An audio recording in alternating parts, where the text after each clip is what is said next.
What did you make of the remarks made by Raila Odinga yesterday with regard to the judiciary? Well, I think that the utterances by our presidential candidate speaks to the frustration of the entire constituency that belonged to the Azimio, because it is instructive to note that the Supreme Court, in its infinite wisdom, while delivering the judgment, elected to use less than judicial language. Well,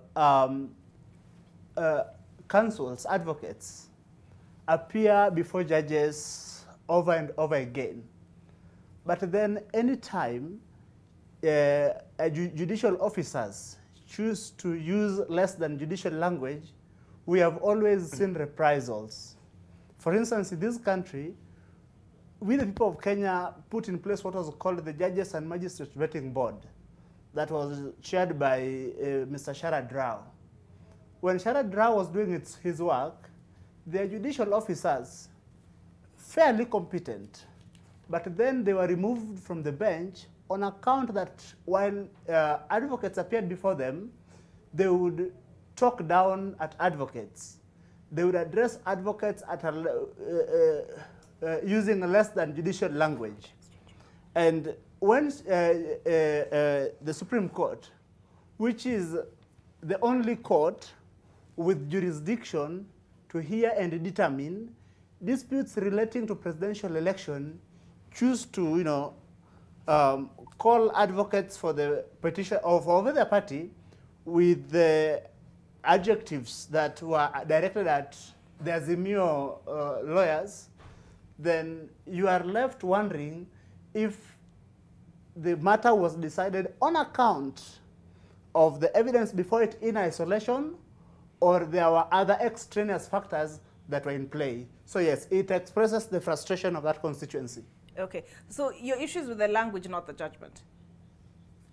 Language is a tool, not only of trade, but also of governance.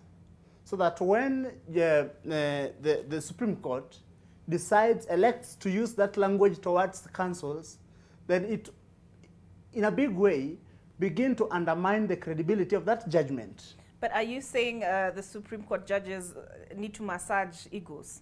Not quite. If it was hot air, it was hot air. If it was a wild goose chase, it was a wild goose chase. Olive, you will agree with me that when panelists come on NTV, sometimes you disagree, even with the views of panelists. But as someone who has watched I'm Live for quite some time now, I must say that NTV has always been kind to people who show up on NTV. I think that it would have been better, it would have been more decent if the Supreme Court, in expressing, say, its disagreement with the petitioner's case, elected to do so in a language that, expressed that it is a court that places premiums in dignity, in decency, and all that. Thank you. All right.